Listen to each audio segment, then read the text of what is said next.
இயேசு கிறிஸ்துவின் இனிதான நாமத்தில் இன்றைய ஆவிக்குரிய சிந்தனைக்கு உங்களை அன்புடன் வரவேற்கின்றோம். இப்போதும் ஒரு பாடலுக்கு பின்பு உங்கள் சிந்தையை தெளிவிக்கும் ஆவிக்குரிய செய்தியை கேட்கலாம். ஆனந்தமாக அன்பரை பாடுவீர், ஆசையவரின் ஆத்துமாவிற்கே. ஆனந்தமாக அன்பரை பாடுவீர், ஆசையவரின் ஆத்துமாவிற்கே. ஆசிகளருளும் ஆனந்தனந்தமாய், ஆசிகளருளும் ஆனந்தனந்தமாய். ஆண்டவர் இயேசு போல் யாரும் இல்லையே. இயேசுவல்லா, இயேசுவல்லா, இயேசுவல்லா, இன்பம் மேகத்தில் வேறு எங்கும் இல்லையே. இயேசுவல்லா, இயேசுவல்லா, இயேசுவல்லா, இயேசுவல்லா, இன்பம் வேறெங்கும் இல்லையே. ஆண்டவர் இரட்சகருமாக இயேசுவின் இனிதான நாமத்தில் உங்களை வாழ்த்துகிறேன். இந்த நாள் நம்முடைய ஆவிக்குரிய சிந்தனைக்காக எபிரேயர் நிருபம் 13 அதிகாரம் 5 வசனத்தை நான் வாசிக்கிறேன். நீங்கள் பண ஆசை இல்லாதவர்களாய் நடந்து உங்களுக்கு இருக்கிறவைகள் போதும் என்று எண்ணுங்கள். நான் உன்னை விட்டு விலகுவதும் இல்லை, உன்னை கைவிடுவதும் இல்லை என்று அவர் சொல்லியிருக்கிறாரே. இருக்கிறவைகள் போதும் என்று நம்ம எண்ணணுமா? அநேகர் சொல்லுவாங்க எண்ணம் போல்தான் வாழ்க்கைன்ட்டு. ஆனா அப்படி எழுதி வச்சிருப்பாங்க, சொல்லுவாங்க. ஆனா அவங்களுடைய எண்ணங்கள்ல மாற்றத்தை பார்க்க முடியாது. நம்முடைய எண்ணங்களிலே மாற்றத்தை கற்றுக்கொண்டு வர விரும்புகிறார். மாறும் பொழுது நிச்சயமாக எல்லாமே நமக்கு நன்மைக்கு ஏதுவாய் மாறிவிடும். இருக்கிறவைகள் நமக்கு போதும் என்கிற ஒரு திருப்தி நம்ம வாழ்க்கையில வேணும். திருப்தி என்கிறது இல்லைன்னா ஒன்றுமே நம்முடைய வாழ்க்கையில சாதிக்க முடியாது. என்ன சொல்ல போனா அங்க நிம்மதியான வாழ்க்கை அங்க இருக்கவே இருக்காது. எல்லாருக்கும் அதுதான் நடக்கும்.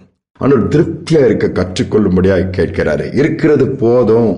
இன்னைக்கு இல்லாததை நினைச்சு கவலைப்படுறோம். அல்லது நம்ம கிட்ட இல்லாத இன்னொருத்திட்ட இருக்கிறத பார்க்கும்போது எனக்கு இல்லையேன்னு சொல்லி புலம்புகிறோம். இஸ்ரேல் ஜனங்களுக்கு இதுதான் பிரச்சனை. ராஜாக்கள் மற்ற ஜாதிகளுக்கெல்லாம் இருக்கிறாங்க, ஜனங்களுக்கெல்லாம் இருக்கிறாங்க, எங்களுக்கு இல்லையே.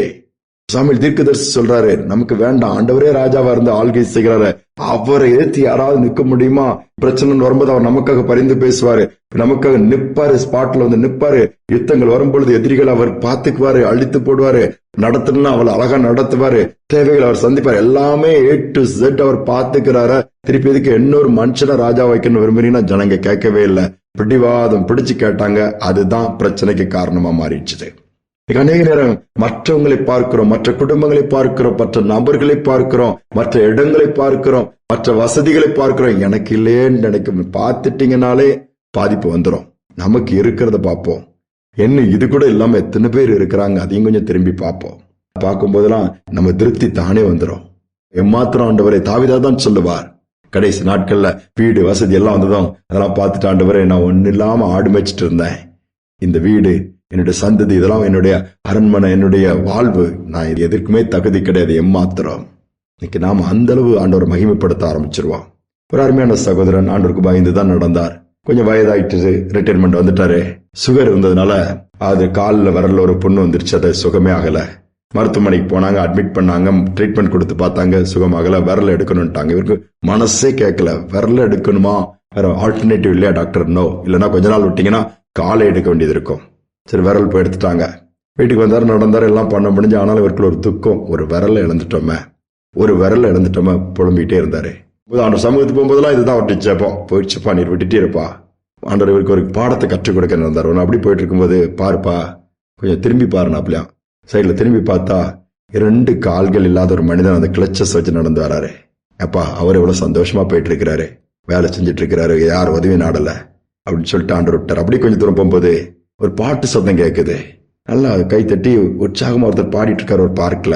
பாரு என்னப்பானா, அவர்கிட்ட போய் பாருனா அவருக்கு பிரச்சனையே இருக்காது, கஷ்டம் இருக்காது. அதனால அவருக்கு என்ன நல்லா சந்தோஷமா பாட முடியுது. கிட்ட போய் பார்த்தா அவருக்கு 2 கண்களுமே தெரியாது. அவர் ஆண்டவர் மகிமைப்படுத்த முடியுது. அப்படியே போயிட்டு சரி வீட்டுக்கு போலான்னு போயிட்டு இருக்கும்போது ஒரு டெட் பாடி முன்னாடி தூக்கிட்டு போறாங்க. அந்த மனுஷனுக்குள்ள உயிரே இல்லை. அவியானவர் பேசினார், என்ன பாரு, காலையில் நான் உனக்கு ஒரு வரலு போனது நீ கவலைப்படுற, உனக்கு 2 கண்ணு பார்வை இருக்கு, பார்வை தெரியாத மனுஷன் கூட என்னை மகிமைப்படுத்துறான்.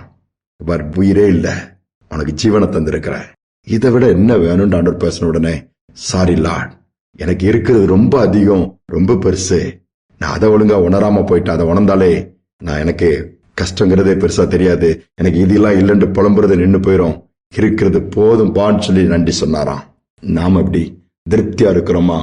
இல்ல அது இல்லை இது இல்லைன்னு புலம்பி திருப்தி இல்லாத நிலைமையில இருக்கிறோமா? வேதம் சொல்லுகிறது, நம்முடைய ஆண்டவர் சொல்றாரு, இருக்கிறது போதும் என்று சொல்லி எண்ணும் பொழுது எல்லாமே நமக்கு நிறைவாயிருக்கும். ஜெபிப்போம். அன்பின் தகப்பனே, அநேக நேரத்தில் நாங்க இல்லாததுக்காக கவலைப்படுறோம், இருக்கிறத மறந்து போயிருந்தோம், பார்க்காம போயிருந்தோம்ப்பா. அப்படி இல்லை, எங்க வாழ்க்கையில நீங்க சுகத்தை கொடுத்திருக்கீங்க, பலத்தை கொடுத்திருக்கீங்க, குடும்பத்தை கொடுத்திருக்கீங்க, கிருபை கொடுத்திருக்கீங்க, ஆகாரத்தை கொடுத்திருக்கீங்க, தங்க இடத்தை கொடுத்திருக்கீங்க, உடுத்த உடைய கொடுத்திருக்கீங்க. இப்ப எவ்வளவுப்பா சொல்லிட்டே போலாம். எல்லாவற்றுக்கு மேல நீங்க இருக்கிறீங்கப்பா.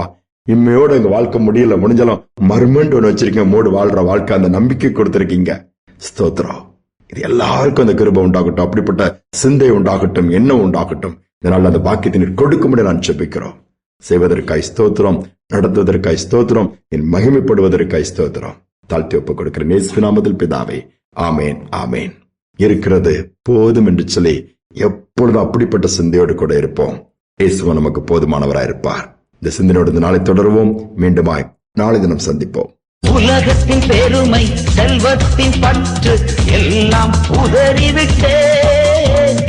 உலகத்தின் பெருமை, செல்வத்தின் பற்று எல்லாம் உதறிவிட்டேன். உடல் பொருள் ஆவி உடைமைகள் யாவும் ஒப்பு கொடுத்து விட்டேன். உடல் பொருள் ஆவி உடைமைகள் யாவும் ஒப்பு கொடுத்து விட்டேன். நான் அவர் ஆலயம், எனக்குள்ளே இயேசு. நான் அவர் ஆலயம், எனக்குள்ளே இயேசு. என்ன நடந்தால் எவ்வேளையிலும் எப்போதும் துதித்திடுவேன். என்ன நடந்தால் எவ்வேளையிலும் எப்போதும் துதித்திடுவேன். இயேசுவின் பின்னால் நான் செல்வேன், திரும்பி பார்க்க மாட்டேன், திரும்பி பார்க்க மாட்டேன்.